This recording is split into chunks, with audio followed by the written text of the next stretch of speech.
يا أيها الرسول لا يحزنك الذين يسارعون في الكفر من الذين قالوا آمنا بأفواههم ولم تؤمن قلوبهم ومن الذين هادوا سماعون للكذب سماعون لقوم آخرين لم يأتوك يحرفون الكلم من بعد مواضعه يقولون إن أوتيتم هذا فخذوه وإن لم تؤتوه فاحذروا ومن يرد الله فتنته فلن تملك له من الله شيئا أولئك الذين لم يرد الله أن يطهر قلوبهم لهم في الدنيا خزي ولهم في الآخرة عذاب عظيم سماعون للكذب أكالون للسحت فإن جاءوك فاحكم بينهم أو أعرض عنهم وإن تعرض عنهم فلن يضروك شيئا وإن حكمت فاحكم بينهم بالقسط إن الله يحب المقسطين وكيف يحكمونك وعندهم التوراة فيها حكم الله ثم يتولون من بعد ذلك وما أولئك بالمؤمنين۔ ان آیات سے پہلے قرآن کریم نے کئی جرائم کی سزا بیان فرمائی ہے، جس میں ڈاکے کی سزا بھی ہے، بغاوت کی سزا بھی ہے اور چوری کے ہاتھ کاٹنے کی سزا بھی ہے، ان کا بیان فرمایا گیا تھا۔ اور یہ حدود ایسی ہیں کہ اللہ تعالیٰ کی طرف سے مقرر ہے، کسی شخص کو اس میں تبدیلی کرنے کا حق حاصل نہیں۔ اور اللہ تبارک و تعالیٰ نے صرف یہ حدود نازل ہی نہیں فرمائی اور رسول کریم صلی اللہ علیہ وسلم نے ان کو صرف پہنچایا ہی نہیں، بلکہ ان پر انصاف کے ساتھ عمل کا مظاہرہ بھی فرمایا۔ یہاں تک کہ ایک مرتبہ ایسا ہوا کہ ایک بڑے خاندان کی عورت نے چوری کر لی تھی، تو اس کا ہاتھ کٹنا تھا،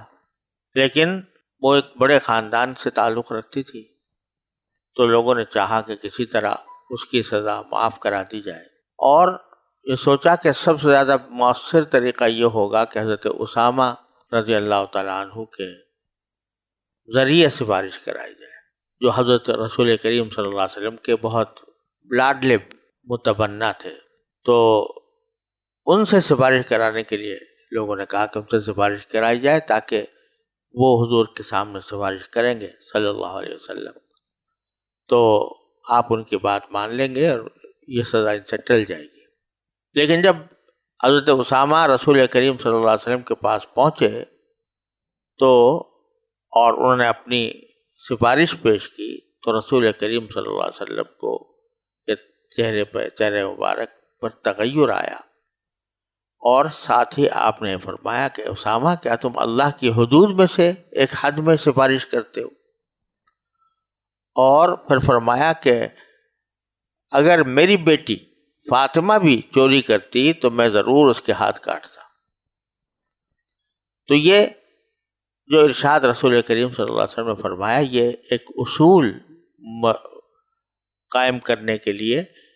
کہ شریعت کے احکام میں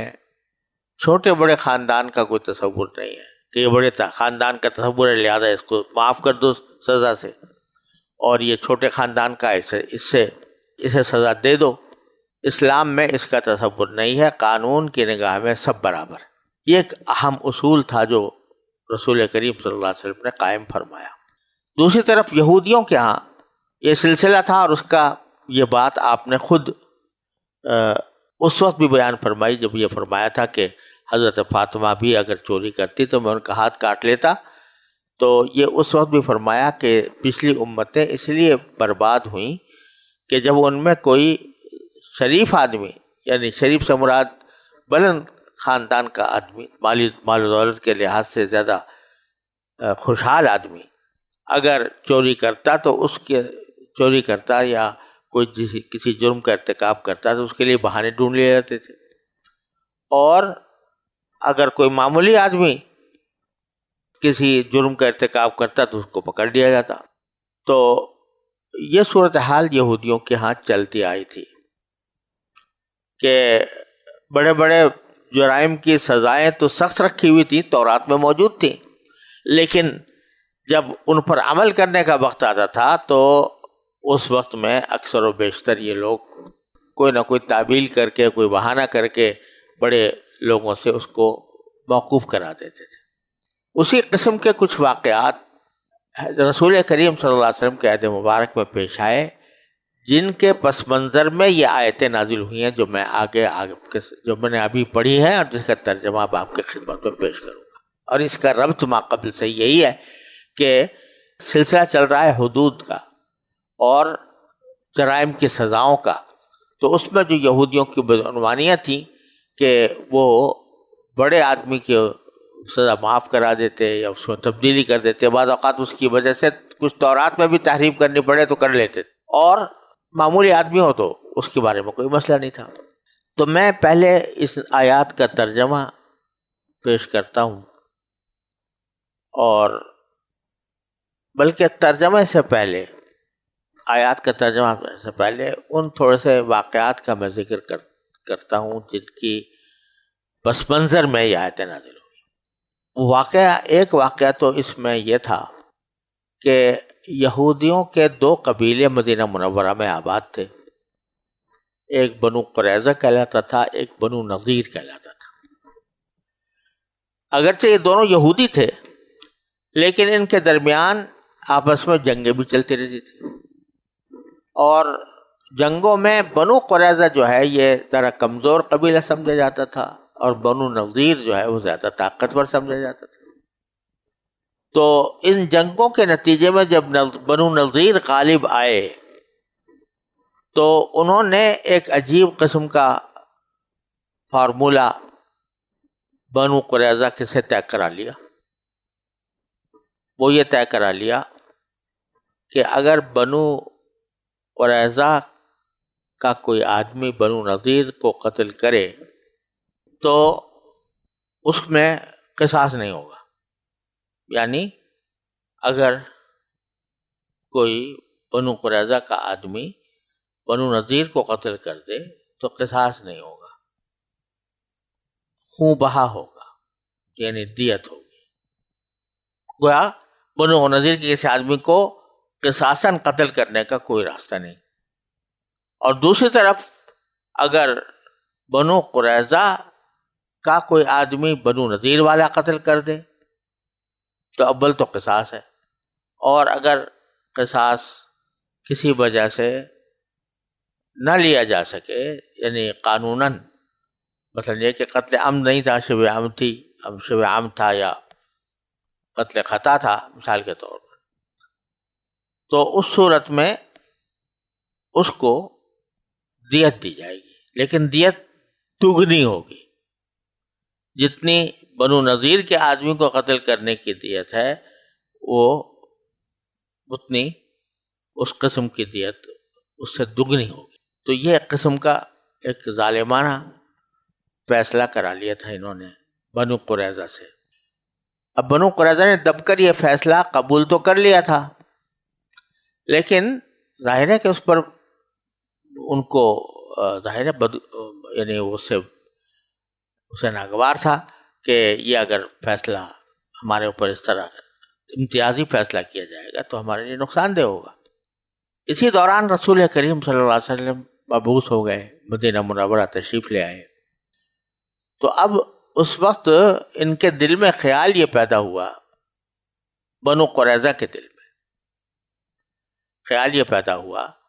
کہ حضرت رسول کریم صلی اللہ علیہ وسلم جو احکام بیان فرماتے ہیں لوگوں کے سامنے، وہ تورات کے سخت احکام کے مقابلے میں نرم معلوم ہوتے ہیں۔ تورات میں بہت سختی تھی احکام میں، خاص طور سے طہارت کے باب میں اور مختلف احکام کے تحت۔ تو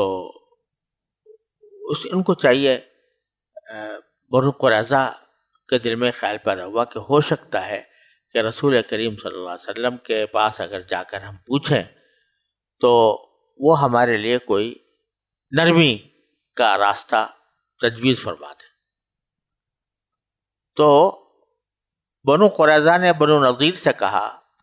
کہ بھئی یہ تم نے ہمارے اوپر ظالمانہ قانون مسلط کر رکھا ہے، یہ بڑی ناانصافی ہے، اس کو بدلنا چاہیے۔ بنو نذیر نے کہا ہم نہیں بدلیں گے۔ تو بنو قریظہ نے تجویز پیش کی کہ اچھا ایسا کرو کہ کچھ لوگ اور بھی تھے یہودی، انہوں نے آپس کے تنازع کو ختم کرنے کے لیے تجویز پیش کی کہ چلو رسول کریم صلی اللہ علیہ وسلم کی خدمت میں چلتے ہیں۔ ایمان نہیں لائے تھے یہ لوگ، لیکن کہا کہ رسول کریم صلی اللہ علیہ وسلم چونکہ ان کے ساتھ ہم نے ایک معاہدہ کیا ہے، امن کا معاہدہ، تو انہی سے جا کر اس مسئلے کو حل کرائیں۔ تو بنو نذیر دیکھنے میں تو راضی ہو گئے اس بات پر کہ چلو رسول کریم صلی اللہ علیہ وسلم معاہدہ کرائیں، لیکن ایک طرف تو یہ کیا کہ چلو ہم یہ فیصلہ رسول کریم صلی اللہ علیہ وسلم سے کرا لیں گے، دوسری طرف کچھ ایک ٹیم تیار کی اپنے لوگوں کی، اور وہ ایسے لوگوں کی تھی کہ جو منافقین تھے، زبان سے کہتے تھے کہ ایمان لے آئے ہیں، اندر سے وہ یہودی تھے، کافر تھے۔ تو ان سے کہا کہ آپ جا کے ذرا معلوم کرو رسول کریم صلی اللہ علیہ وسلم سے کہ اگر یہ لوگ آپ کے پاس یہ فیصلہ لے کر آئے تو آپ ان کے حق میں کرو گے یا کریں۔ تو اگر وہ چپکے سے جا کے پوچھ لینا پہلے، اگر وہ کہیں کہ ہاں بنو نذیر برحق ہیں، ہم بنو نذیر سے معاہدہ اس کی پابندی کرائیں گے، تب تو ان کی بات سن لینا اور مان لیں گے ہم یہاں پر آ کر کے بھئی رسول کریم صلی اللہ علیہ وسلم کے فیصلے کو ہم مانتے ہیں۔ اور اگر وہ یہ کہیں کہ نہیں یہ فیصلہ غلط ہے، یہ معاہدہ غلط ہے، تو ہم ان کے پاس نہیں جائیں گے۔ لہذا یہ سب آپ سن گن لے کر ہمارے پاس آ جانا، تو اب ہم اس کے بعد فیصلہ کریں گے کہ فیصلہ رسول کریم صلی اللہ علیہ وسلم پہ کرانا ہے یا نہیں۔ ایک تو یہ واقعہ ہے، رسول کریم صلی اللہ علیہ وسلم کو اللہ تعالیٰ نے بذریعہ وحی ساری ان کی سازشوں کا پتہ دے دیا، اس کا ذکر یہاں پر ان آیات میں آ رہا ہے۔ دوسرا واقعہ یہ پیش آیا کہ جس طرح اسلام میں کوئی شادی شدہ مرد یا شادی شدہ عورت اگر زنا کا ارتکاب کر لے تو اس کی سزا سنگساری ہے، جس کو رجم کہا جاتا ہے، اور یہ سزا تورات میں بھی ہے۔ تورات میں بھی یہ مذکور ہے کہ جو زنا کرے اس کو سنگسار کیا جائے۔ تو رسول کریم صلی اللہ علیہ وسلم نے متعدد یہ حکم جاری بھی فرمایا تھا، لیکن یہودیوں کے ہاں تو یہ چیز مسلم چلی آتی تھی۔ اب ہوا یہ کہ ایک مرد و عورت نے باہمی رضامندی سے زنا کا ارتکاب کر لیا، یہودیوں میں سے تھے وہ بڑے خاندان کے لوگ، تو انہوں نے یہ اپنے علماء سے جب پوچھا تو پتہ چلا کہ بھئی تورات میں تو سنگسار کرنے کا حکم ہے۔ تو جس کو سنگسار کیا جانا تھا اس نے یہ کہا کہ چلو ایسا کرتے ہیں، اس کے گھر والوں نے کہا کہ ہم رسول کریم صلی اللہ علیہ وسلم سے جا کے، کیونکہ ان کا خیال یہ تھا کہ جیسے تورات میں بعض اور احکام سخت ہیں تو رسول کریم صلی اللہ علیہ وسلم نے اس میں آ کر نرمی پیدا کی ہے، تو اس میں بھی کچھ نرمی ہو جائے گی۔ تو وہ جب لے کر آئے رسول کریم صلی اللہ علیہ وسلم کے پاس فیصلہ، تو حضور نے پوچھا کہ بھئی تمہارا کیا حکم ہے تمہارے تورات میں؟ اس نے کہا جی ہم تو ایسا کرتے ہیں کہ جو کوئی شخص ایسا ارتکاب کرتا ہے تو ہم اس کو گدھے پر سوار کر کے اس کا منہ کالا کر دیتے ہیں، سارے شہر میں گھماتے ہیں، قتل نہیں کرتے۔ تو رسول کریم صلی اللہ علیہ وسلم کو بذریعہ وحی بتایا گیا،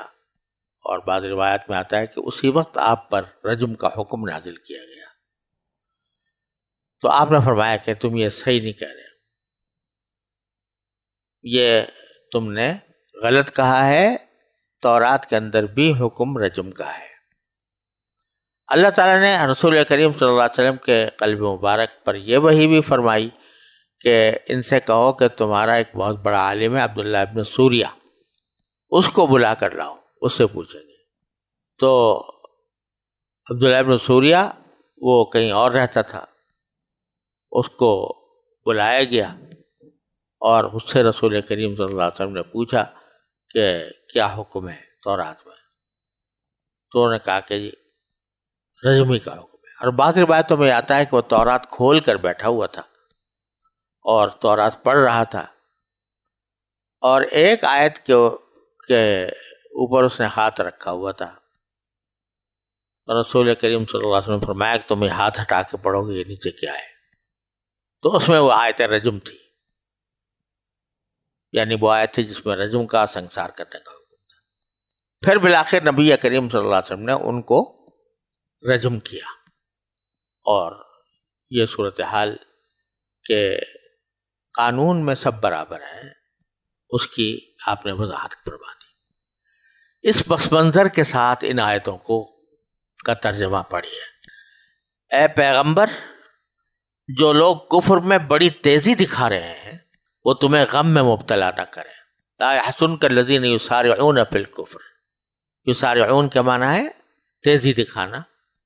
جو لوگ کفر میں تیزی دکھا رہے ہیں وہ آپ کو غم میں مبتلا نہ کرے،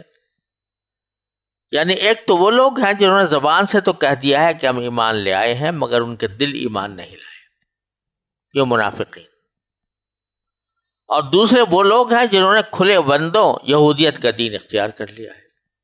یہ لوگ جھوٹی باتیں کان لگا لگا کر سننے والے ہیں۔ یہاں جھوٹی باتیں سننے کے معنی یہ ہے کہ وہ جو بنو نذیر نے چپ کے ان لوگوں کو آمادہ کیا تھا کہ وہ حضور سے جا کے ذرا اندیا لیں کہ وہ کیا فیصلہ کریں گے، تو یہ لوگ جھوٹی باتیں کان لگا لگا کر سننے والے ہیں، اور تمہاری باتیں ان لوگوں کی خاطر سنتے ہیں جو تمہارے پاس نہیں آئے۔ یہ وہ لوگ ہیں نا جنہوں نے بنو نذیر جو نہیں آئے اور بھیجا تھا ان منافقین کو، تو یہ ان لوگوں کی خاطر باتیں سنتے ہیں آپ کی، اے رسول اللہ صلی اللہ علیہ وسلم،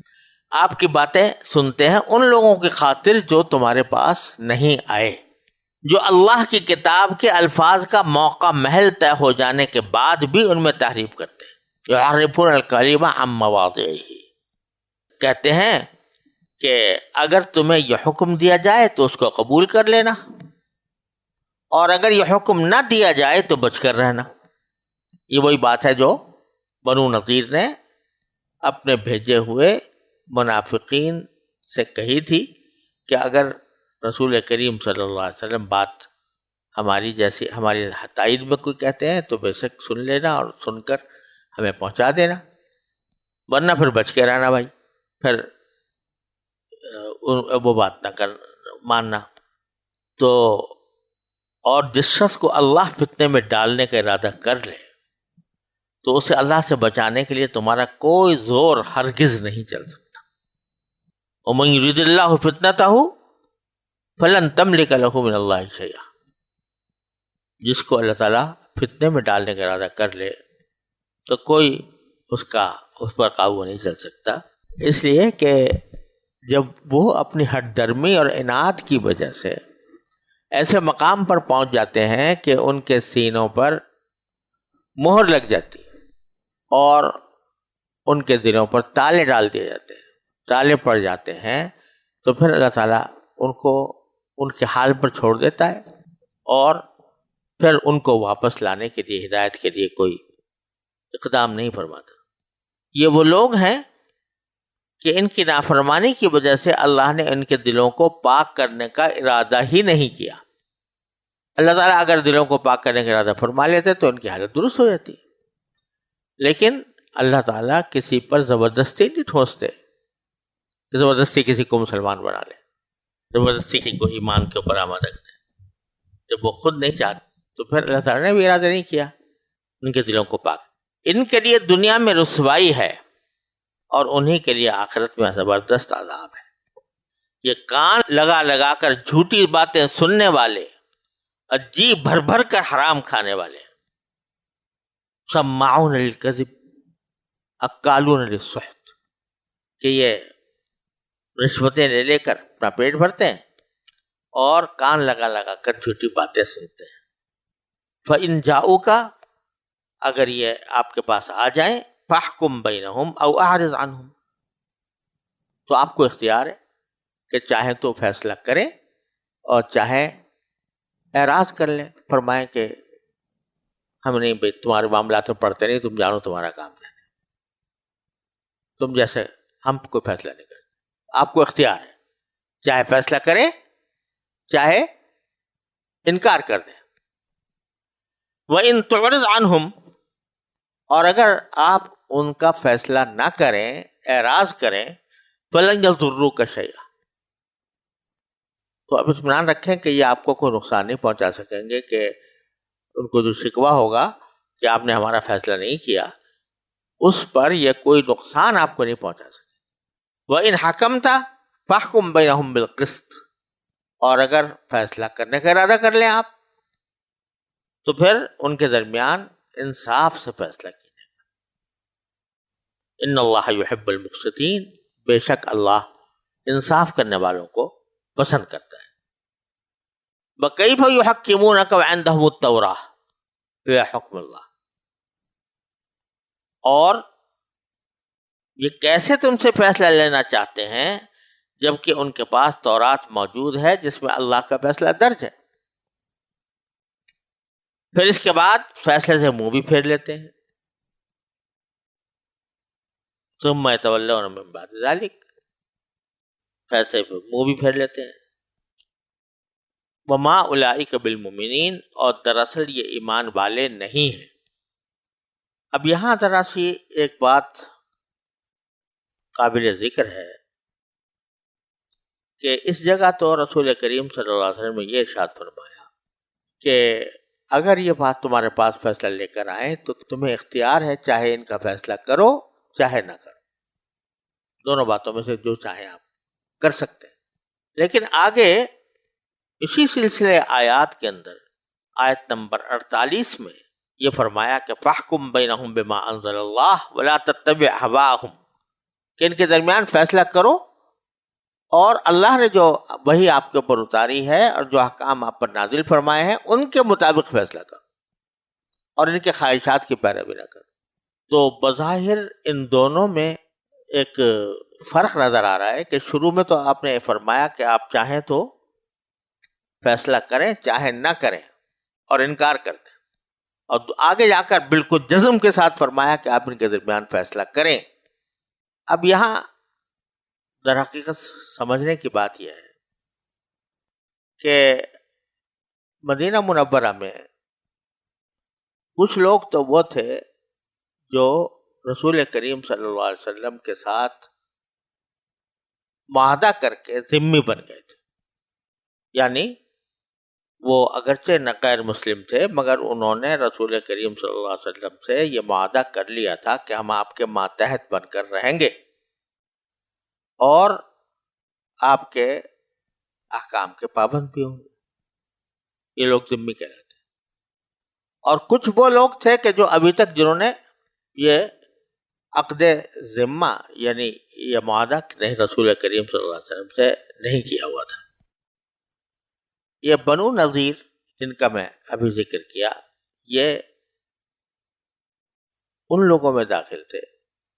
کہ جو ابھی تک ان کا عقد ذمہ نہیں ہوا تھا، اور یہ رسول کریم صلی اللہ علیہ وسلم کے مخالفین میں شمار ہوتے ہیں. اور ایک وہ لوگ تھے جن کو انہوں نے اکسایا کہ جا کر رسول کریم صلی اللہ علیہ وسلم سے بات کریں اور ان سے پوچھیں کہ اگر آپ سے فیصلہ کرایا گیا تو کیا آپ فیصلہ کریں گے. وہ لوگ منافق تھے، یعنی اگرچہ اندر سے وہ کافر تھے لیکن اپنے آپ کو مسلمان ظاہر کیا ہوا تھا، لہذا ان کے ساتھ ایک عقد تھا. تو جو پہلی جگہ ہے جہاں آپ فرمایا کہ چاہے آپ فیصلہ کریں چاہے نہ کریں، یہ ان کافروں کے بارے میں ہے کہ جن کے ساتھ آپ کا کوئی معاہدہ نہیں ہے، تو پھر آپ ان کے درمیان فیصلہ کرنے کے پابند بھی نہیں ہیں،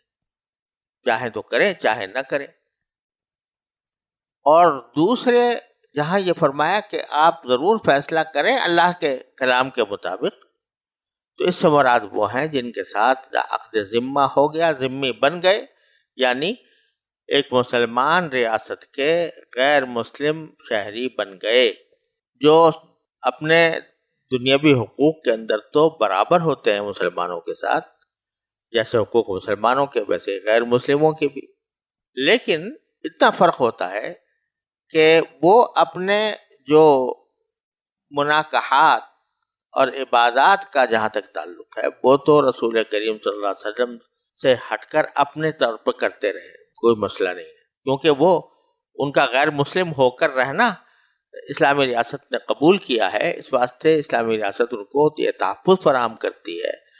کہ وہ اپنی عبادات کو چاہیں جس طرح جو ان کا مذہب ہے اس کے مطابق وہ انجام دیں، اور ساتھ ہی یہ بھی کہ ان کے جو نکاح کے رشتے ہیں، نکاح و طلاق کے جو احکام ان کے مذہب میں ہیں، انہی کے مطابق ان کے فیصلے کیے جاتے رہے۔ چنانچہ بعض ان مذاہب میں ایسے ہیں جو محرم جو ہمارے ہاں محرم ہے ان سے بھی نکاح کو جائز سمجھتے، خالہ پھوپھی سے نکاح کو جائز سمجھتے